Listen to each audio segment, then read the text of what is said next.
Let's bring in Juan Williams, a Fox News political analyst, and Jonah Goldberg, editor-at-large for the National Review Online. He is also a Fox News contributor. President Obama over the weekend told our Bill O'Reilly, Juan, famously, that there is not a smidgen of corruption at the IRS involving its targeting of conservative groups. The question is quite simple. How does he know? Well, what he said and what the White House said yesterday, John, was that so far what they have learned from the Justice Department investigation and what the FBI has turned up is nothing so far. So that's all they can say. So what the president said was that this is a matter of mismanagement, people not understanding the rules they were trying to enforce. And I believe the president said something to the effect that there was boneheaded actions taken by some IRS officials.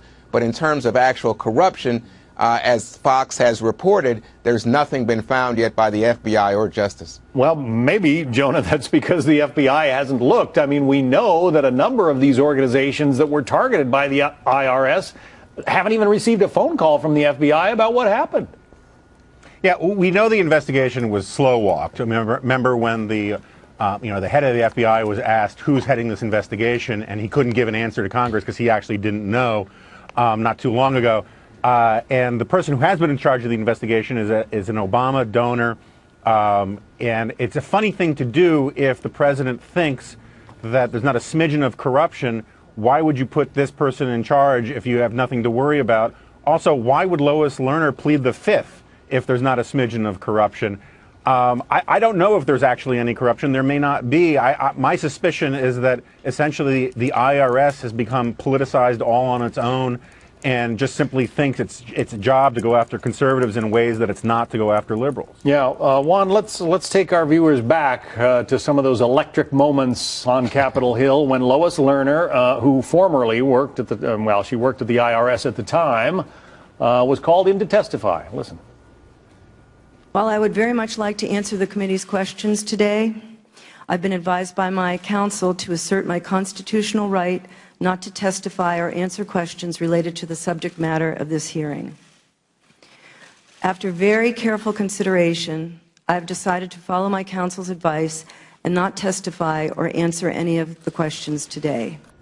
Juan, if the president is right, if the problem here was a bunch of boneheaded mistakes, I mean, you can't go to jail for being boneheaded. I don't think you can even be sued for being boneheaded. So why does she take the fifth?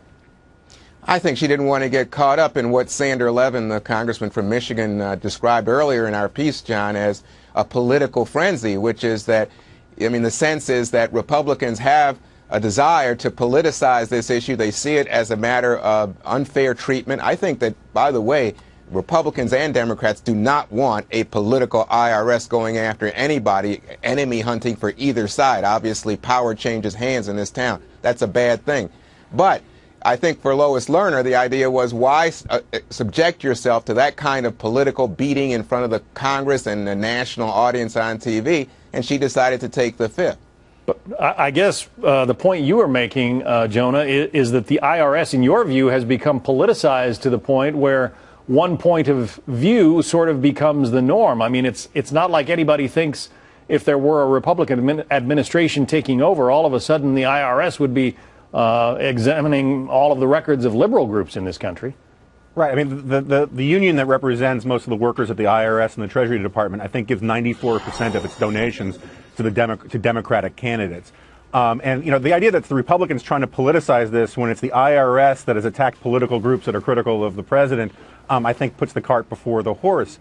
At the end of the day, also, this idea that no one wants a political IRS, yes and no. Right now the Treasury Department is trying to codify many of the things that were done ad hoc by the IRS and come up with these new rules that put a lot more pressure on largely conservative-leaning 501c4 groups, which has people like Mitch McConnell screaming bloody murder because they're basically saying, look, what you're trying to do is take what was a scandal and just simply make it the new rule for the bureaucracy. And that's going to be a big fight in these hearings today.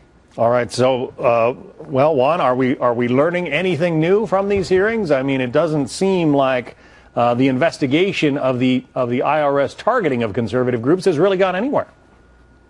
No, I don't think we're learning much today so far, John. I don't know what's to come. I just want to go back to something that Jonah touched on. I think that really is at stake right now, which is are they going to codify laws to try to make things more direct and so that everybody understands it in a way that could disadvantage, let's say, the Tea Party groups? Remember, the Tea Party groups are the ones that have been screaming murder over the way that they were treated. There were some liberal groups that were also exposed to these kind of rough treatment by the IRS, but it's principally the conservative groups. And now what you're hearing from Mitch McConnell and others is, hey, wait a second, if you tighten up the laws in this way, all of the young grassroots groups that are just coming up on the Republican side are the ones that are likely to be hurt more directly.